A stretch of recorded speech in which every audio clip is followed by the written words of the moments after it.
Bonjour, je suis Guillaume Font, je suis praticien hospitalier au Centre Expert Schizophrénie de Créteil, coordinateur des Centres Experts Schizophrénie avec le professeur Pierre-Michel Lorca, membre de la Fondation Fondamentale, et aujourd'hui je vais vous présenter les pistes thérapeutiques liées aux nouvelles découvertes dans le domaine de l'immunopsychiatrie.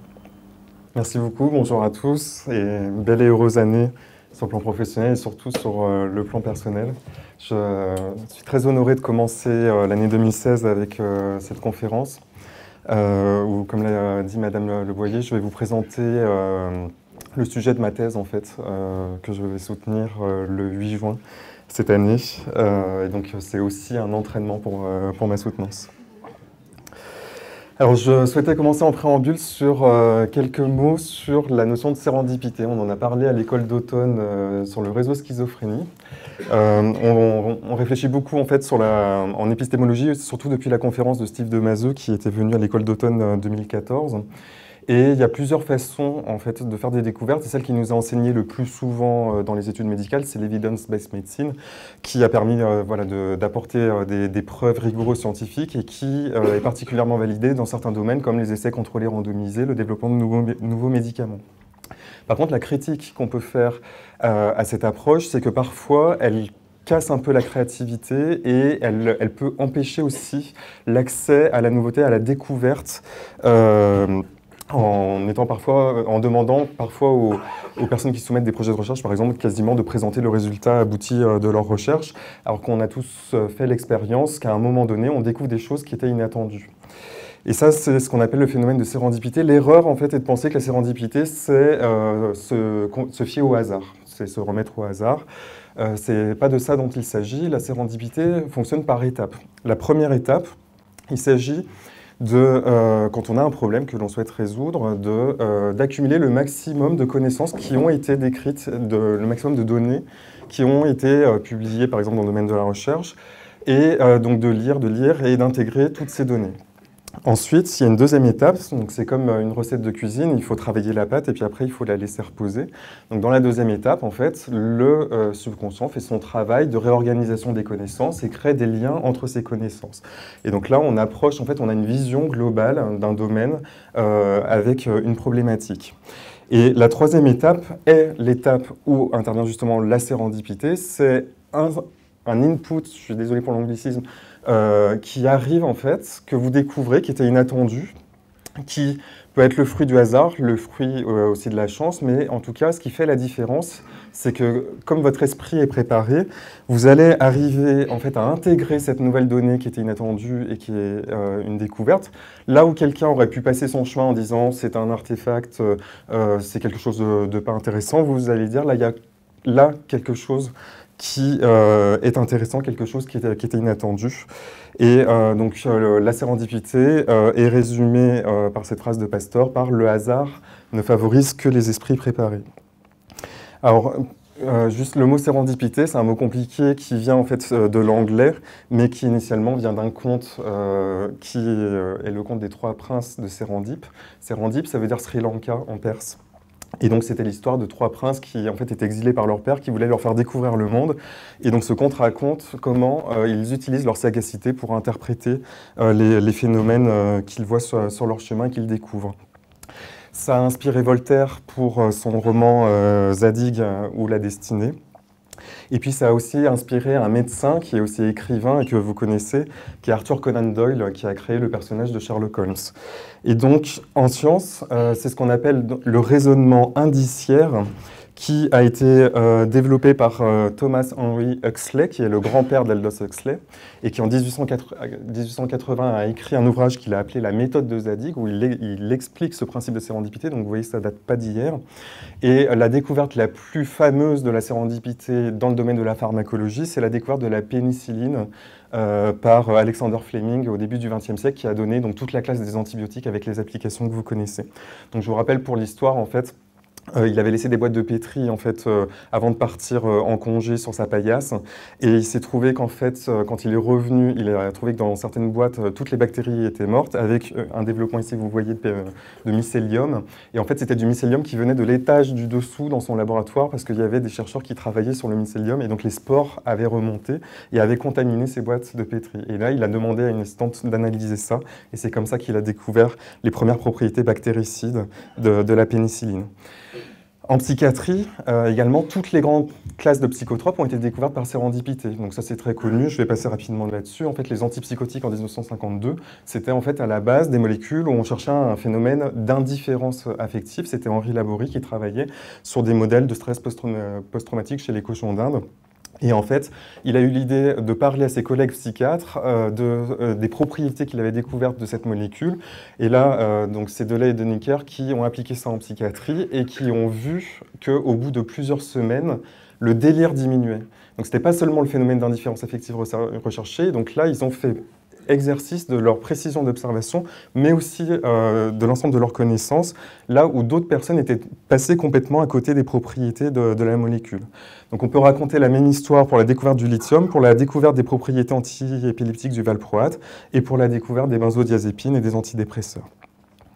Donc ce que je vous propose aujourd'hui, c'est de regarder en quoi on peut utiliser notre sérendipité dans le domaine de l'immunopsychiatrie, et donc j'ai choisi 3 domaines qu'on ne pouvait pas tout aborder. Donc, je ne vais pas aborder, par exemple, la question de l'auto-immunité, ni la question de la vitamine D. Donc, on s'est focalisé sur le domaine qui a accumulé le plus de connaissances à ce jour. C'est le domaine de l'inflammation. C'est le sujet du cycle de conférences de cette année de la Fondation fondamentale. Et je vais aborder ensuite des étiologies potentielles d'inflammation pour aller encore plus loin, passer un pas après l'autre sur les mécanismes qui conduisent à l'apparition de certaines pathologies mentales liées à des troubles inflammatoires.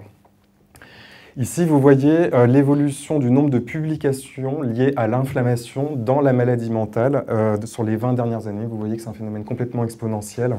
Donc on est vraiment dans une accumulation et une émulation au niveau international autour de cette question. Ici, je vous ai proposé une synthèse qui reprend les données que Lucille Capuron nous a présentées au mois de novembre. Elle s'était concentrée donc sur la dépression et je vous ai mis en miroir les données sur la schizophrénie et la bipolarité. Donc, que retenir de ça? C'est qu'on observe des perturbations inflammatoires qui sont différentes selon les grands troubles psychiatriques. Et donc, on a des marqueurs, des phénotypes immunitaires différents chez ces patients. Et on aurait pu dire, là encore, oui, mais les patients qui ont des troubles mentaux ont des modes de vie différents, donc prennent plus de poids, se nourrissent moins bien, etc. Et donc c'est juste en fait une conséquence de la pathologie. Et on va voir en quoi ce n'est pas le cas. Ici, je vous ai présenté dans le domaine de la schizophrénie les hypothèses actuelles sur la schizophrénie. Vous voyez où se place l'inflammation. Elle est ici. Donc, ce qui est très connu et validé dans la schizophrénie, vous le saviez tous, c'est l'hypothèse de l'hyperdopaminergie que vous voyez ici. Mais une fois qu'on a dit il y a une hyperdopaminergie dans la schizophrénie, on met un antipsychotique pour diminuer la dopamine. Donc c'est la même chose que de mettre du paracétamol pour faire baisser la fièvre. On a un symptôme, on le fait baisser, et par contre on sait qu'il y a des récidives. Donc si on arrête l'antipsychotique, il y a une rechute, et donc on n'a pas traité l'infection sous-jacente qui a créé la fièvre. On a juste fait baisser la fièvre, ce qui permet déjà aux patients de se sentir mieux et de mieux fonctionner. Donc c'est déjà un pas énorme, mais ce n'est pas suffisant. Et donc parmi les hypothèses ici, vous voyez qu'en fait, on a une neuroinflammation et également aussi un stress oxydatif, les deux étant particulièrement liés. Donc je vais me concentrer sur la neuroinflammation, mais vous allez voir qu'il y a des ponts qui vont se faire notamment dans les thérapeutiques et que tout ça peut créer des dysfonctionnements au niveau des neurotransmetteurs principaux. Ici, c'est le modèle de la schizophrénie, mais on peut exactement proposer la même chose dans la dépression et le trouble bipolaire avec des modèles sur la sérotonine ou sur d'autres neurotransmetteurs. Alors ici, c'est un petit rappel de deuxième année de médecine pour les médecins dans la salle. C'est donc le mécanisme de l'inflammation tel qu'on nous l'apprend de façon très schématique. Donc il y a un mécanisme qui agresse l'organisme. Ça peut être une infection, ça peut être autre chose, ça peut être une destruction cellulaire aussi, une blessure. Et donc à partir de là, va se déclencher un mécanisme qui va sonner l'alarme. Et donc on va voir une augmentation de cytokines pro-inflammatoires, c'est l'IL6 et l'IL1. Et à partir de là, le foie en réponse à ça, va synthétiser tout un tas de molécules qui va déclencher la réponse immunitaire pour permettre à l'organisme de se défendre. Et la molécule synthétisée par le foie qui déclenche l'ensemble de la cascade, c'est la CRP. On va voir en quoi c'est important, la C-réactive protéine. Donc ici, vous voyez l'ensemble des études qui ont étudié les anomalies inflammatoires dans la dépression. Vous voyez qu'il y a énormément d'études. Donc la question qui se pose, c'est on a plusieurs marqueurs de l'inflammation. Je n'ai pas parlé du TNF, on y reviendra plus tard. Mais là, vous retrouvez l'IL1 et l'IL6 dont j'ai parlé, puis la CRP. Et donc la question qui se pose actuellement, c'est première étape, précision de l'observation pour la sérendipité. Comment être le plus précis possible? Quelle est la meilleure signature d'inflammation? Pour l'instant, quand on regarde les études qui se basent sur la dépression, les deux marqueurs qui sont de façon la plus rigoureuse, la mieux répliquée, qui sont perturbés, c'est l'IL6 et la CRP. Donc ça, c'est ce que vous a présenté Lucille Capuron quand elle nous a dit qu'à Bordeaux, ils choisissaient un diagnostic qui était basé sur les deux molécules, une IL6 perturbée, une CRP perturbée. Et on va voir qu'on peut aussi s'intéresser à l'IL1 notamment comme marqueur inflammatoire, et on va voir pourquoi. La notion que la CRP est un bon marqueur d'inflammation, elle nous vient de nos collègues cardiologues qui ont développé des recommandations qui remontent déjà à bientôt 15 ans sur les perturbations de l'inflammation périphérique, et ils ont démontré qu'une inflammation périphérique augmentait le risque de plaques d'athérome et augmentait le risque cardiovasculaire, et ils évaluaient un risque très élevé à seulement 3 mg de CRP, ce qui est très peu pour nous, parce que nous, on a l'habitude d'interpréter la CRP en tant que médecin comme un marqueur d'inflammation aiguë. Donc pour nous, 3 mg, ça ne parle pas. Donc c'est là où on voit que l'exercice de l'œil devient très important, puisque dans nos comptes rendus, par exemple, on a une CRP à 5,5, on peut laisser passer le truc en disant, bon ben voilà, c'est une CRP légèrement augmentée, c'est un artefact. Non, en fait, ça peut être un marqueur d'autre chose, et je vais vous montrer en quoi ça peut être intéressant. Sur le réseau schizophrénie, nous venons d'analyser comment fonctionnait la cognition des patients qui avaient des CRP anormales, donc supérieures à 3, comme je vous l'ai présenté. Et nous avons trouvé que les patients qui avaient des CRP anormales, donc une inflammation périphérique, avec ajustement sur tous les facteurs sociodémographiques, sur la clinique aussi, la symptomatologie n'est pas impactée. Donc là, on parle uniquement du fonctionnement de la cognition. Et on a pu démontrer que la cognition était très altérée. Donc on avait l'ensemble des tests qui étaient abaissés. Et donc on a fait... Laurent Boyer est venu nous présenter des modèles à l'école d'automne, et donc on a pu utiliser un modèle d'analyse factorielle et qui démontre que le facteur en fait, qui reste significatif est en fait le fléchissement intellectuel global et le trouble de l'abstraction qui est particulièrement perturbé chez les sujets schizophrènes qui ont une anomalie inflammatoire.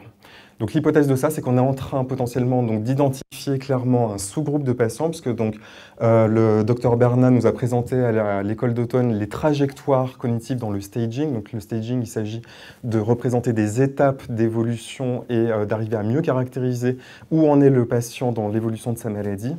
Et donc, ce qu'a présenté le docteur Bernat, c'est basé sur l'idée qu'en fait, on a une fausse représentation de la schizophrénie comme une maladie neurodégénérative pour tous les patients. Non, ce serait un sous-groupe de patients qui auraient une trajectoire de détérioration, et potentiellement la CRP pourrait être un marqueur de ce qu'on appelle l'inflammaging, c'est-à-dire le vieillissement précoce associé à une CRP anormale. Il y a un courant de littérature très important dans la population générale, pas dans la pathologie mentale, qui montre que les gens qui ont des perturbations inflammatoires ont un vieillissement accéléré cellulaire, aussi bien au niveau neuronal qu'au niveau général. Ça a été démontré, par exemple, aussi dans des populations de patients diabétiques ou à haut risque cardiovasculaire. Alors, il ne faut pas passer trop vite sur l'IL1 parce que l'IL1 nous intéresse beaucoup pour la question du suicide, parce qu'une méta-analyse récente publiée en 2014 dans le Biological Psychiatry a montré que l'IL1 pouvait être potentiellement un des meilleurs marqueurs inflammatoires de la crise suicidaire, en fait. Et alors, pourquoi on ne le retrouvait pas dans la dépression, dans ce que je vous ai présenté initialement?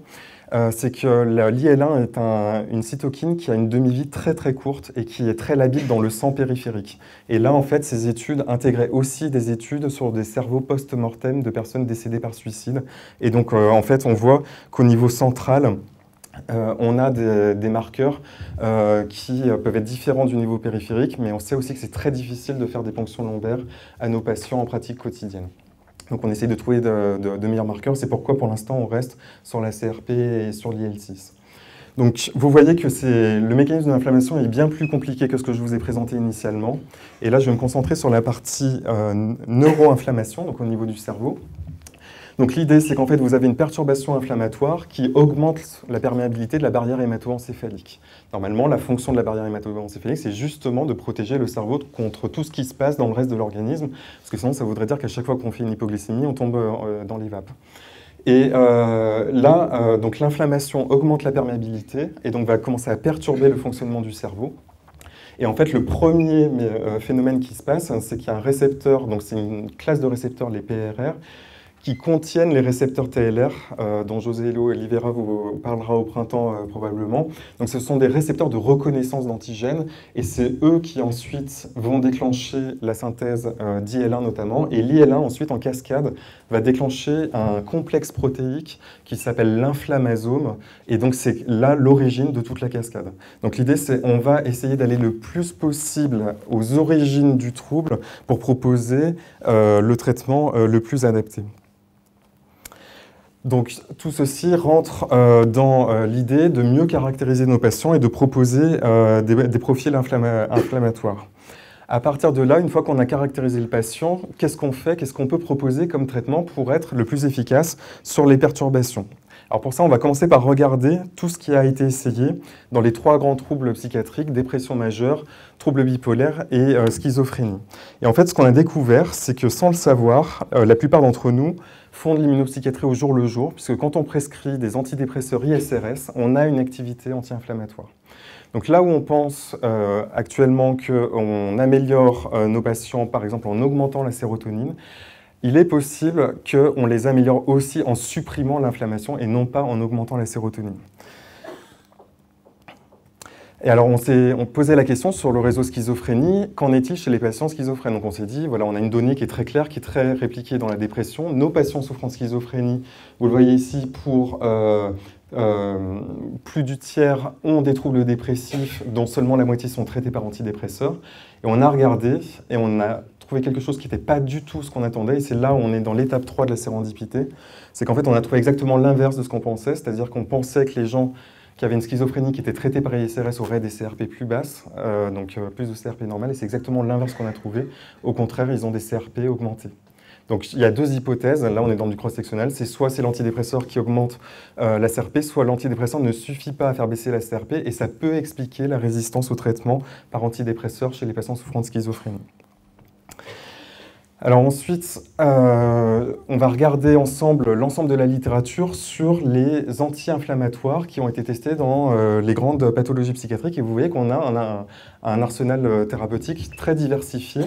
Et je terminerai par les inhibiteurs de cytokines, parce qu'on va voir en quoi ils sont particulièrement intéressants. Ici, vous avez des anti-inflammatoires qui ont des mécanismes généraux anti-inflammatoires. Donc les oméga-3, les AINS, donc très connus, le plus connu étant l'aspirine. Alors je vous rappelle que l'acide acétylsalicylique, il est synthétisé naturellement par le corps, il est ubiquitaire et il a une activité anti-cyclooxygénase 1. C'est l'une des enzymes qui augmente, qui crée de l'inflammation par les prostaglandines. Et en fait, l'anti-cyclooxygénase 2, anti-COX-2, a semblé plus intéressant aux premiers chercheurs parce que la COX-2 elle est exprimée que dans les états pathologiques. C'est-à-dire c'est quand on fait une inflammation aiguë que la COX-2 est exprimée. Donc les personnes se sont dit donc on va mettre des anti-COX-2 et c'est pour ça que le célécoxib a été le plus étudié. Je vais vous présenter les résultats. On a mis beaucoup d'espoir dans un antibiotique qui est la minocycline, qui nous intéresse à plusieurs titres, notamment parce que c'est un antibiotique qui pénètre la barrière hémato-encéphalique, donc qui a potentiellement un effet anti-inflammatoire central, ce qui est extrêmement rare, qui est très bien toléré, sauf en fait chez certaines personnes qui font des syndromes graves. Donc il y a eu une restriction de prescription récente. C'était un antibiotique qui était prescrit pour l'acné chez l'adolescent. Il y a eu des cas graves de réaction à la minocycline qui ont pu mener jusqu'à la réanimation et le décès. Et donc du coup, il y a une restriction de prescription, ce qui est très embêtant pour cet antibiotique. Et enfin, la N-acétylcystéine, qui est un acide aminé modifié. Donc, que retenir de cette littérature qui est très riche? Dans la dépression, le célécoxib a montré son efficacité. Donc on parlait des anti-COX-2. Donc on a une efficacité, on a des essais, les choses sont bien démontrées. Avec 400 mg pendant 6 à 8 semaines, on a une action antidépressive nette. Et ça, on le retrouve également avec les oméga 3. Alors, ce n'est pas n'importe quels oméga 3, c'est des oméga 3 qui ont un rapport EPA sur DHA, c'est les deux types d'oméga 3, c'est des acides gras essentiels, je vous le rappelle, dans le corps. Et il faut que le rapport EPA sur DHA soit supérieur à 80% pour avoir cette efficacité anti-inflammatoire. Donc, dans les inhibiteurs cytokiniques, je vais y revenir, on a des résultats contradictoires et tout ceci est lié à une hétérogénéité forte, c'est-à-dire que d'une étude à l'autre, vous pouvez voir des gens qui s'améliorent beaucoup sous anti-inflammatoires et d'autres qui potentiellement peuvent même aller jusqu'à s'aggraver. Dans la littérature sur le trouble bipolaire, les données sont beaucoup plus faibles. Il y a une méta-analyse récente publiée en 2015 qui fait la synthèse de quelques essais contrôlés randomisés.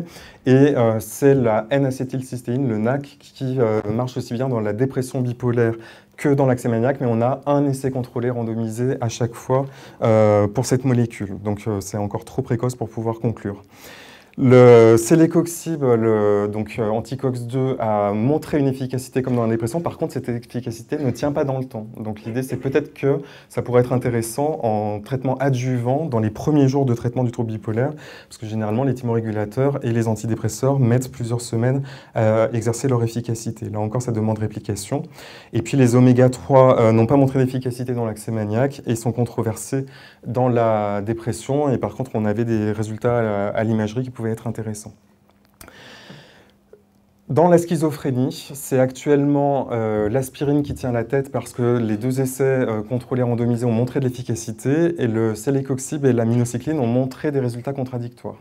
Donc là encore, très forte hétérogénéité des études. Le NAC, N-acétylcystéine, a montré une efficacité dans un essai et les oméga 3 n'ont pas montré d'efficacité, mais par contre ont montré une efficacité dans la prévention de la transition psychotique chez les adolescents. Donc on pense en fait que plus on intervient précocement et plus on est efficace, ce qui paraît assez logique, puisqu'on pense que l'inflammation exerce un effet qui peut être potentiellement délétère et irréversible ensuite. Alors, s'il y a une seule chose à retenir de tout ça, c'est cette étude qui, pour nous, est vraiment le paradigme de ce que l'on souhaite développer actuellement en immunopsychiatrie. Donc, c'est l'étude de Charles Raison dont vous a parlé Lucile Capuron brièvement au mois de novembre. C'est une étude qui a été publiée en 2012 dans les anciennes archives générales de psychiatrie. Et qu'est-ce que montre cette étude, en fait? Cette étude a étudié l'effet de l'infliximab chez des patients qui avaient des dépressions résistantes à un antidépresseur. Donc, essai contrôlé randomisé, on met l'infliximab au patient et donc versus placebo, on randomise et on regarde ce que ça fait. Ils regardent les résultats généraux et là, il n'y a pas de différence. Par contre, ils ont fait un bilan inflammatoire à l'inclusion et les patients qui avaient une perturbation inflammatoire, quand ils analysent l'effet de l'infliximab chez ces patients, le NNT, donc le Number Needed to Treat, donc le marqueur du potentiel d'efficacité du traitement, il était infiniment supérieur à celui d'un antidépresseur classique. Il était à 3 au lieu de 8, puisque c'est inversé. Donc normalement, on a un NNT à 8 dans un antidépresseur classique, et là, on passe à 3. Donc ça veut dire que du moment où on fait de la médecine de précision, qu'on caractérise bien le traitement que l'on met en place, on tape dans le mille, et là, on a une efficacité qui est considérablement augmentée. Bon, ça, c'était un petit pari avec mes collègues du réseau schizophrénie. J'ai réussi à placer une image de film de science-fiction dans cette présentation. Donc ici, vous avez un résumé de notre hypothèse sur un paradigme qu'on propose. Alors attention, donc tout ceci est préliminaire, hein, c'est en fonction des données actuelles de la science. Vous voyez qu'on est quand même, malgré tout, malgré les 20 ans de recherche, il reste beaucoup de questions. Et donc l'idée, c'est qu'en fait, nous avons donc les patients qui ont notre diagnostic psychiatrique. Nous proposons une caractérisation initiale inflammatoire. Ça peut être la SRP, ça peut être autre chose, il faut le préciser. Et en fonction du diagnostic, on peut proposer des thérapies anti-inflammatoires en fonction des résultats des études et de la meilleure caractérisation que l'on aura chez ces patients. Alors vous voyez qu'ici, c'est la première étape. Alan Brown nous a présenté de façon passionnante en décembre les liens entre les infections dans la grossesse et le risque de développement ultérieur de troubles psychiatriques. Et donc, l'idée, c'est, OK, il y a une inflammation, une neuroinflammation. D'où vient cette neuroinflammation? Donc, vous voyez qu'à chaque fois, on recule d'un pas, on dit, OK, il y a une perturbation des monoamines, de la sérotonine, de la dopamine ou autre chose. D'où vient cette perturbation? De l'inflammation. OK, donc il y a une inflammation. D'où vient l'inflammation? Donc, une des hypothèses, c'est que ça peut venir d'une exposition à des infections. Et donc Alan Brown s'est concentré sur la grossesse, mais il est possible aussi que dans l'enfance et l'adolescence, les infections puissent impacter le développement cérébral. Donc là, je vous propose de faire un focus sur une infection. Je vais passer rapidement parce qu'en fait, le sujet va vous être présenté par Nora Hamdani en septembre. Mais je souhaitais vous présenter les applications potentielles thérapeutiques. Donc, c'est les liens entre la toxoplasmose et les troubles psychiatriques majeurs. Pourquoi s'intéresser à la toxoplasmose? La toxoplasmose, c'est le trouble parasitaire le plus fréquent à la surface de la planète. Il y a un tiers des êtres humains qui sont infectés par la toxoplasmose. Et en France, on est dans la moyenne internationale, puisqu'on est entre 33 et 43% de prévalence, avec des fortes variations, comme vous voyez, selon les départements. Et cela vient surtout du mode d'alimentation, notamment de la pasteurisation des fromages et de la consommation de steak tartare, puisque donc, ce parasite, en fait, se loge dans les muscles des vertébrés, et donc potentiellement on peut se contaminer notamment avec de la viande de bœuf peu cuite ou pas cuite du tout. Les épidémiologistes en médecine vétérinaire ont fait des études qui ont démontré en fait que la prévalence de schizophrénie était corrélée à la prévalence de toxoplasmose, et que si on suit leur modèle avec des calculs très compliqués, on peut estimer qu'il y a potentiellement jusqu'à un tiers des cas de schizophrénie qui peuvent être mis en lien avec l'exposition à une toxoplasmose. Alors je vais revenir sur le fait que ces liens soient discutés. Pour rappel, l'hôte définitif de la toxoplasmose, c'est le chat. Donc, ce qui ne veut pas dire qu'il faut supprimer tous les chats et faire un génocide de chats, parce que la question a été posée plusieurs fois dans chez des associations de patients notamment. Par contre, le problème de la toxoplasmose, c'est qu'on n'a aucun traitement qui détruit définitivement le parasite. Alors, l'observation de sérendipité qui était très intéressante, c'est, moi, initialement, c'était quand je faisais mon Master 2 que j'entendais parler, donc deux collègues à Montpellier, d'études qui démontraient que les rats qui étaient contaminés par la toxoplasmose avaient des modifications comportementales et devenaient attirés par les chats, donc par leurs prédateurs. Alors, chez l'être humain, on peut imaginer que c'est plus compliqué parce qu'on a moins de prédateurs. Bon, ça peut arriver, mais en tout cas, ce qui a été démontré chez l'être humain, c'est que les personnes qui sont infectées par la toxoplasmose ont des modifications comportementales et peuvent prendre beaucoup plus de risques que la population générale. Et il y a aussi des études qui ont montré que, par exemple, les personnes qui avaient des toxoplasmoses avaient plus d'accidents de la route que d'autres. On est en train de regarder la littérature plus en avant avec des collègues hollandais. Alors, qu'est-ce qui se passe quand on est infecté à la toxoplasmose? Le parasite se loge dans les muscles, mais il se loge aussi dans le cerveau. Il se loge dans deux endroits, le nucleus accumbens, qui est représenté ici au sein du striatum, et dans l'amygdale. Vous savez que ce sont donc deux zones qui nous intéressent particulièrement en psychiatrie. L'amygdale pour tout ce qui est trouble anxieux, et le nucleus accumbens pour tout ce qui est circuit de la récompense. Et ici, vous voyez ce circuit avec les connexions dopaminergiques. Et donc, vous voyez les deux noyaux où se loge le parasite, et le parasite va rester tout au long de la vie de l'individu. Et il va pouvoir se réactiver à certains moments, notamment à des moments où il y a une perturbation de l'immunité. Donc, vous voyez tout de suite que on peut se poser la question. In vitro, il a été démontré que la toxoplasmose augmentait la synthèse de dopamine par les neurones dopaminergiques. À partir de là, on peut donc faire l'hypothèse que quelqu'un qui a une infection par toxoplasmose peut potentiellement avoir des parasites. Les parasites se logent au sein des neurones, c'est au niveau intracellulaire, et il a été démontré que le parasite modifiait l'expression génique des neurones qui l'infectaient. À partir de là, donc si vous avez une augmentation de la dopamine, logiquement, on peut faire l'hypothèse dans la schizophrénie, par exemple, qu'il peut y avoir un déclenchement ou un entretien de la maladie qui peut être influencé par le parasite. Et donc ça, c'est une des questions à laquelle on va essayer de répondre sur le réseau schizophrénie. Alors, la première objection qui nous est faite, c'est oui, mais en fait, c'est un artefact. Alors, les infectiologues et les parasitologues, de façon assez étonnante, je trouve, sont très sceptiques. En fait, en disant, oui, ben, c'est parce que vos patients, ils ont un mode de vie qui fait qu'ils se contaminent plus, ils se lavent moins les mains, etc. Et en fait, ce qu'on a démontré, donc ça c'est une étude publiée avec nos collègues hollandais, c'est que même avant le déclenchement de la schizophrénie, il y a déjà plus de toxoplasmose. Donc en fait, ça ne vient pas du mode de vie, puisqu'a priori, avant le déclenchement de la maladie, il n'y a pas de raison qu'il y ait une différence. Évidemment, tout ça prenait en compte les facteurs sociodémographiques. Et on s'est rendu compte, donc, par une méta-analyse de la littérature, que ça n'est pas limité à la schizophrénie, comme on le pensait auparavant, et ça concerne aussi le trouble bipolaire. Donc, fréquence augmentée de sérologie positive à la toxoplasmose chez les patients souffrant de troubles bipolaires. On n'a pas retrouvé cette association dans la dépression. Alors, pourquoi on parle de ça dans les thérapeutiques? C'est parce que de la même façon qu'avec les antidépresseurs, on fait de l'anti-inflammation sans le savoir, avec les thymorégulateurs, on fait de l'antitoxoplasmose sans le savoir, et avec certains antipsychotiques aussi.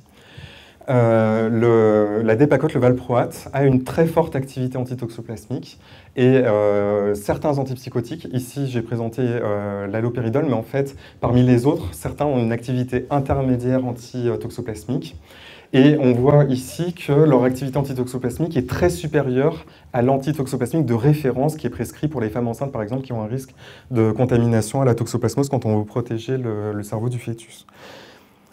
Donc vous voyez en fait que la question qui se pose tout de suite, c'est est-il plus intéressant de prescrire un traitement psychotrope à des patients qui ont une toxoplasmose?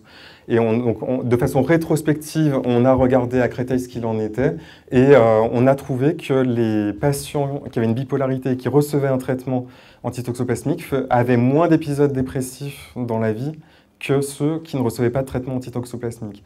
Il y a énormément de limites à ça, on est dans du cross-sectionnel, il faut faire du longitudinal, et on était dans du rétrospectif, donc il y a toutes les limites, mais par contre ce résultat-là, on ne le retrouvait absolument pas chez les gens toxonégatifs, et on avait pris en compte tous les facteurs d'ajustement attendus, comme l'âge par exemple, qui peut influencer le taux de toxoplasmose. Alors, on passe encore une étape, c'est qu'il a été démontré également que le fait d'être infecté à la toxoplasmose pouvait réactiver des protéines virales dans le sang. Donc, qu'est-ce que c'est que ces protéines virales? Ce sont des enveloppes de virus, de rétrovirus très anciens, qu'on appelle les HERV, endorétrovirus humains, dont on a trouvé qu'en fait, chez les patients souffrant de schizophrénie, on trouvait des débris comme ça de virus circulants très augmentés par rapport aux sujets qui ne souffraient pas de troubles psychiatriques. Donc les endorétrovirus humains, en fait, ce sont des rétrovirus qui, au cours de l'évolution, ont infecté nos ancêtres, sont rentrés dans le patrimoine génétique, donc ont été transmis à la descendance, et au fur et à mesure ont été inactivés, donc leur matériel est resté, mais ils sont devenus inactifs. Et on a 8% de notre génome qui est constitué de ces endorétrovirus, donc c'est énorme. Donc au début, pareil, avant la sérendipité, on disait bon, bah, c'est des déchets génétiques, point barre. Et en fait, on s'est rendu compte que dans certaines situations pathologiques, cette partie du génome pouvait être réactivée et libérer des facteurs. Donc là, on a une hypothèse aussi de déclenchement de l'inflammation. Et donc la toxoplasmose peut être comptée parmi les infections qui activent ces endorétrovirus. Donc vous voyez qu'à chaque fois, on passe une étape. Et donc l'hypothèse ici serait de mettre des anticorps anti-rétrovirus pour bloquer leur activation et donc potentiellement limiter le déclenchement ou l'entretien de maladies psychiatriques. Alors je termine sur un dernier domaine qui est en pleine effervescence, où on attend énormément de choses de ce domaine, et vous en avez déjà entendu parler, les médias adorent ce sujet, c'est la question du microbiote intestinal qui est présenté comme le deuxième cerveau. À juste titre, puisque donc, il y a plus de 200 millions de neurones dans le tube digestif. Et on rappelle généralement quand il y a une conférence qui commence sur le microbiote, la première chose, on verra en février, on aura une conférence sur le microbiote, on verra si notre collègue va en parler ou pas, c'est qu'on a 10 fois plus de bactéries dans le tube digestif que de cellules dans le corps. Donc en fait, si on regarde les choses d'un point de vue objectif, on est plutôt un exosquelette qui entoure un microbiote qu'un organisme qui héberge un microbiote.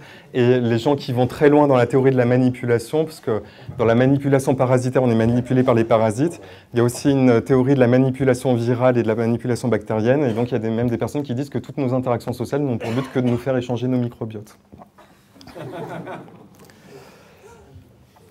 Ici, vous voyez le développement en parallèle du microbiote et du développement cérébral.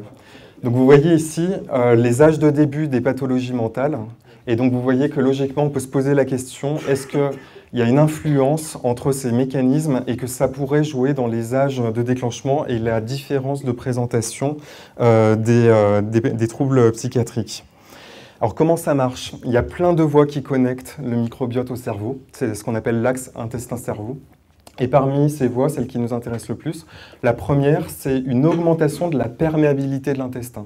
En fait, quand il y a une inflammation, c'est comme pour la barrière hémato-encéphalique, quand il y a une inflammation au niveau de la paroi de l'intestin, les jonctions entre les cellules commencent à être attaquées et là, ça commence à laisser passer tout un tas de molécules. Parmi les autres voies qui nous intéressent beaucoup, il y a le nerf vague. Donc on a eu la première implantation vagale pour, vous savez que c'est un traitement pour la dépression résistante. Et donc une des hypothèses, donc le nerf vague, c'est la 10e paire de nerfs crâniens, innerve les 2 premiers tiers de l'intestin et donc sont directement connectés. 80% des fibres du nerf vague sont afférentes. Ça veut dire que 80% des informations, ça va de l'intestin vers le cerveau et pas l'inverse. Et donc l'idée, c'est qu'une perturbation du microbiote va pouvoir perturber aussi le fonctionnement du nerf vague. Et dans le cerveau, le nerf vague se connecte à des aires d'intérêt, dont je passe rapidement ici parce que c'est un peu compliqué, mais qui sont connectées aux aires qui nous intéressent aussi en psychiatrie. L'année dernière, nos collègues de Baltimore ont publié une étude passionnante sur les marqueurs de translocation intestinale chez les patients souffrant de schizophrénie et de troubles bipolaires et ont confirmé qu'il y avait des marqueurs anormaux de molécules qui ne devraient pas être dans la circulation sanguine, qui devraient être dans la lumière du tube digestif et qui passent dans la circulation sanguine chez les personnes qui souffrent de schizophrénie et qui souffrent de troubles bipolaires et que ce ne sont pas les mêmes marqueurs que l'on retrouve. Donc là, on est vraiment dans la phase très préliminaire du champ sur le microbiote. Alors potentiellement, vous imaginez bien quelles seraient les applications thérapeutiques. On le fait déjà en pratique, là encore, quand on recommande à nos patients une alimentation équilibrée, riche en fibres. Donc là, l'idée, c'est qu'en fait, l'alimentation est riche en prébiotiques et en probiotiques. Donc la différence, les probiotiques, ce sont des bactéries qui sont bonnes pour l'organisme et qu'on a déjà à l'intérieur de nous. Donc on peut administrer des bactéries, donc c'est dans les yaourts par exemple. Et puis il y a les prébiotiques qui sont des molécules qui, une fois qu'elles vont être digérées, vont augmenter les bonnes bactéries dans le tube digestif. Parce que l'inflammation intestinale vient du fait qu'il y a une perturbation de la composition du microbiote et que les bactéries inflammatoires prennent le dessus sur les bonnes bactéries. Donc on a comme ça ce qu'on appelle une dysbiose, c'est-à-dire un déséquilibre du contenu de la flore intestinale. Et puis enfin, je vous ai mis l'illustration en noir et blanc parce que je me suis dit qu'à l'heure post-prandiale, vous n'avez peut-être pas forcément envie de voir à quoi ressemble la greffe de microbiote. Donc c'est ce qu'on appelle la transplantation fécale qui est en train d'être développée par nos collègues hépato-gastro. Alors je tenais à remercier toutes les équipes qui ont travaillé sur les études que je viens de présenter, tous mes collègues de Créteil et toutes les personnes qui m'ont soutenu pour la préparation de cette conférence. Et je vous remercie pour votre attention.